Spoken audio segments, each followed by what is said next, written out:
আমার মায়ের এই ঝাড়ুটা দেখে আমার ছেলের উঠান ঝাড়ু দিতে মন চাইছে। তো আমার মা বলতেছে, আচ্ছা তোমার যদি উঠান ঝাড়ু দিতে মনই চায় তাহলে উঠানটা ঝাড়ু দাও। আর এলাকায় অনেকে এই ঝাড়ুটা দিয়ে উঠান ঝাড়ু দেয়, যাদের কোমরে ব্যথা, হাঁটুতে ব্যথা, তাদের জন্য কিন্তু অনেকটা সুবিধা।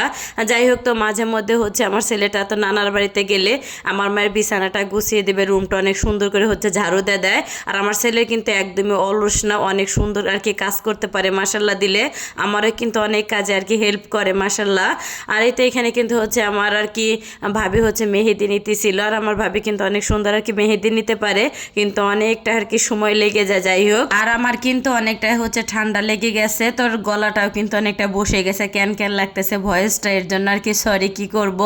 তো এলাকায় কিন্তু রাত্রে অনেকটা পরিমাণে ঠান্ডা লাগে, কাঁথা গায়ে ঘুমাইতে হয়, কিন্তু দিনের বেলায় অনেকটা পরিমাণে গরম পড়ে। যাই হোক, তো রান্নাবান্না করতে চলে আসলাম। আমার আব্বা হাটে যাওয়ার আগে আমাকে বলে গেছে তুমি তরকারিটা রান্না করো।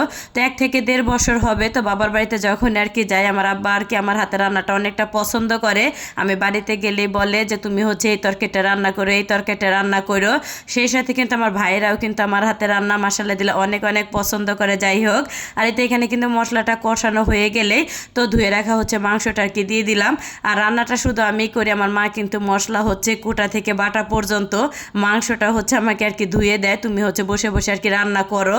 এই তো এখানে কিন্তু 2 পদের মাংস রান্না করবো, যেহেতু আমাদের বাড়িতে মাসাল্লাহ দিলে মানুষ কিন্তু অনেক। আর ফার্স্টে কিন্তু গরুর মাংসটা রান্না করে নিছি আমি। আর এখানে কিন্তু অনেকটা পরিমাণে ব্রয়লার মুরগি রান্না করে নিতেছিলাম।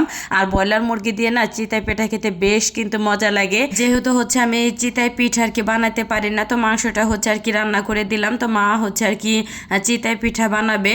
এদিকে আমার মেজো ভাবে মুরগি দিয়ে হাঁসের ডিমটা বসাইছে, 2টা বাচ্চাও ফুটছে, সেটা একটুখানি দেখলাম। আর এদিকে কিন্তু আমার ভাবি সেই মেহেদি পড়তে এসে, তবে মেহেদি পরাটা কিন্তু অনেক সুন্দর হয়েছে মাশাল্লাহ দিলে। আর আমি আগে মেহেদি পরাইতে পারতাম, ইদানিং মেহেদিটা একদমই পরাইতে পারি না। আর হাতটা প্রচুর পরিমাণে কাঁপে, কেন হাত কাঁপে নিজেও জানি না। তো আমার ভাবি কিন্তু মোবাইল দেখে দেখে তো অনেক সুন্দর করে কিন্তু ডিজাইনটা দিছে মেহেদির। যাই হোক, এদিকে কিন্তু সন্ধ্যাটা প্রায় নেমে আসছে। তো হাঁস মুরগির খাবার দিতেছিল আমার বোন। তো এদিকে একটুখানি ভিডিও নিতেছিলাম আমি। আর আমাদের বাড়িতে কিন্তু মাশাল্লাহ দিলে অনেক হাঁস মুরগি আছে। আমার মা এবং আমার ছোট চাচি দুজনে মিলে কিন্তু অনেক পরিমাণে হাঁস মুরগি পালে। যখন হাঁস মুরগিগুলির খাবার দেয়, দেখতে কিন্তু অনেকটা ভালো লাগে, তাই না? আর আমাদের গ্রামে কিন্তু প্রচুর পরিমাণে চীনা হাঁস পালে। আর সন্ধ্যার সময় না গ্রামে কিন্তু খুবই ভালো লাগে, অনেক সুন্দর ঠান্ডা একটা আবহাওয়া লাগে।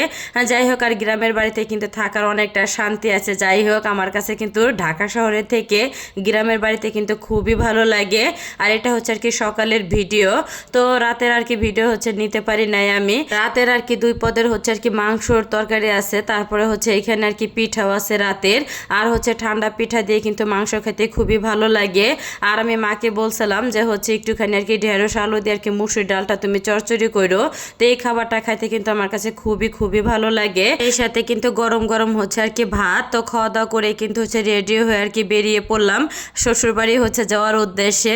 তো সবাই রাস্তা পর্যন্ত আগায় দিল। আর আমাদের বাড়িতে বললামই তো অনেক মানুষ যখন তো বাড়ি থেকে শ্বশুর বাড়িতে যাওয়ার জন্য রওনা দেয়, তো অনেকে আগায় দেয়। আর এই মুহূর্তটা না যতটা ভালো না লাগে তার থেকে দ্বিগুণ বেশি কষ্ট লাগে। ভিডিওটা এখানে শেষ করলাম, আল্লাহ হাফেজ।